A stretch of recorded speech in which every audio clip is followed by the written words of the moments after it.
Why did Damien Nettles disappear?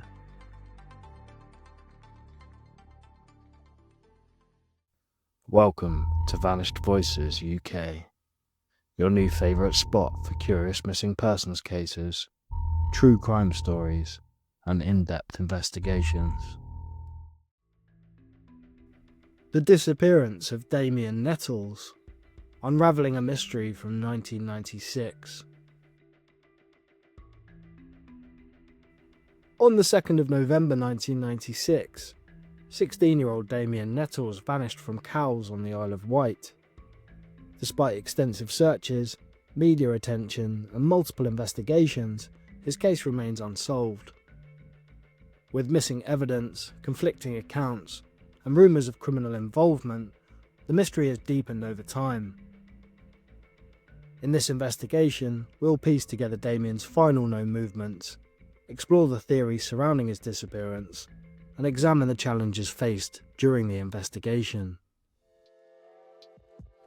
Damien Richard Nettles was born on the 21st of June 1980 in Singapore. A bright and spirited teenager, he lived with his family in Cowes. He had an interest in marine biology, loved music, particularly Nirvana, and was known for his unique style, often wearing Doc Martens and long coats. At 6 feet 4 inches tall, he stood out. His family, especially his mother Valerie, described him as intelligent, quirky, and kind.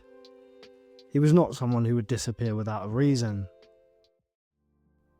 On Saturday the 2nd of November, Damien returned home after visiting his girlfriend in Fareham. That evening he shopped for school trousers with his mother before asking if he could go out with friends. Valerie agreed, as long as he was back before midnight. Damien spent the evening in East Cowes at a party with his friend Christopher. The party ended early, and Damien and his friends headed back to Cowes, buying cider on the way. At around 10:45 PM, Damien and Christopher parted ways in Northwood Park. Damien was last seen on various streets in Cowes, walking alone. He had told friends he might meet his sister Sarah, who had mentioned possibly visiting from university, though she never did that night. At 11:40 PM, Damien appeared on CCTV in Yorkie's fish and chip shop. He was chatting with staff and appeared relaxed. After leaving, he was seen at a bus stop offering chips to strangers. He briefly got on a bus, appearing confused, asking the driver to take him to Cowes, only to be told he was already there. The driver described him as slightly intoxicated. He disembarked and continued walking. The last known footage showed Damien walking alone down Cowes High Street at 12:02 AM. Tragically, Hampshire Police later lost this final, crucial footage, a devastating blow to the investigation. I have included a part of the 5-minute-long CCTV footage of Damien in the chip shop. On entering, he seems relatively sober, but when he is trying to order some chips, it becomes more apparent that he is very intoxicated. When he is ordering, it is clear to see that the person serving Damien is struggling to understand what he wants, as Damien seems to say, "One please," and the person serving seems to ask, "One what?" This footage, along with the witness accounts of the man at the bus stop and the bus driver, give a good representation of how Damien may have had an accident, or chillingly, may have been coerced into an unsafe situation, which led to his demise.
When Damien didn't return home, Valerie reported him missing the following day.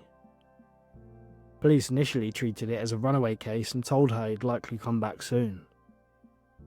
It wasn't until 2 weeks later that detectives visited the Nettles' home, and by then, crucial evidence had already been lost. Errors plagued the early investigation. Police mistook Damien's age as 19 rather than 16, misidentified individuals on CCTV, and failed to secure vital evidence, including the final sighting. An internal review in 2007 admitted these failings. A further 2016 statement formally apologised to the Nettles family. While there might have been an apology, the fact that it took 20 years to materialise is quite unbelievable. It was clear that the mistakes by the authorities had a detrimental effect on solving Damien's case, and their incompetence may have directly led to the trail going cold. There has been many theories and rumours about what may have happened to Damien. These range from murder to tragic accident. One of the most persistent rumours involves Nicky McNamara, a known local drug dealer. An informant claimed McNamara confessed to killing Damien after a confrontation, possibly related to a drug debt or drugs in general.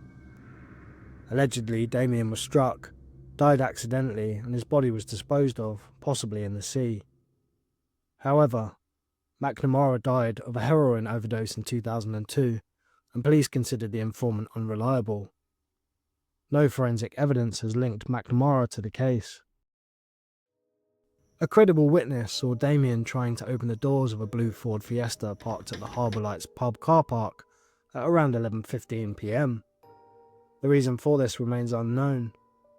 Damien was not known for this type of behaviour, which raises questions about whether he was frightened, disorientated, or seeking help. Another peculiar encounter was reported by a man who shared chips with Damien near a bus stop. According to the man, Damien leaned in and whispered, "They are watching us," before wiping rain off a car window and walking off. This strange interaction has fueled speculation that Damien believed he was being followed or watched, possibly by someone he feared. Given Cowes' proximity to the water, one theory is that Damien, intoxicated and alone, may have stumbled and fallen into the sea. But according to the harbour master at the time, the currents around Cowes would likely have washed the body ashore. Extensive searches found no trace of Damien in the water. While Damien had experimented with cannabis and drank alcohol, not uncommon for a teenager, there was no solid evidence that he was involved with hard drugs or local gangs. However, rumours suggest he may have witnessed or become involved in something criminal that night, leading to foul play. Although similar to the theory with regard to McNamara, this is a more general theory that could cover many more possibilities.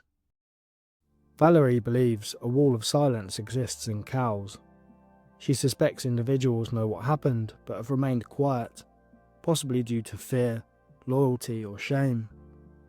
The island's close-knit nature and Damien's association, even loosely, with some troubled individuals may have contributed to that silence. These theories are wide-ranging and comprehensive.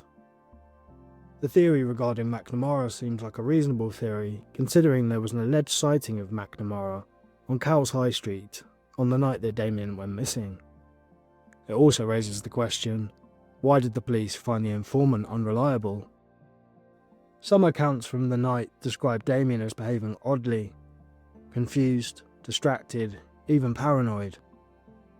His final known actions, trying to enter a parked car, muttering about being watched, point to a boy who may have felt threatened or lost. The lack of consistent follow-up on these sightings left many stones unturned. Cowes is a small, tight-knit town where everyone knows everyone. That intimacy can lead to whispers and protectiveness, but also a fear of coming forward. Whether due to loyalty, fear of retaliation, or simply the passage of time, critical details may have been buried. Valerie Nettles has never stopped searching. She's supported other families of missing people, spoken to journalists, hosted appeals, and even published a book about her ordeal.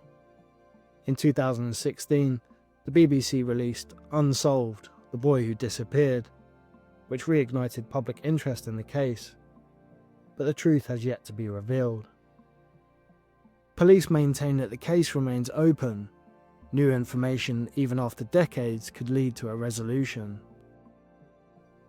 If you know anything about the disappearance of Damien Nettles, no matter how small or seemingly insignificant, please contact Hampshire Police or Crimestoppers anonymously. After nearly 30 years, even a single detail could break the case. It is never too late to come forward and give a grieving family peace. Damien Nettles was a son, a brother, and a young man with a future. He vanished into the night under circumstances that remain as disturbing as they are unclear. But time doesn't erase the truth. Someone, somewhere, knows what happened. Until that truth comes out, we owe it to Damien to keep asking questions. As always, thank you for watching. Stay safe, stay vigilant, and remember, every missing person deserves to be found. Like, comment and subscribe to see more new and cold missing persons cases from the UK.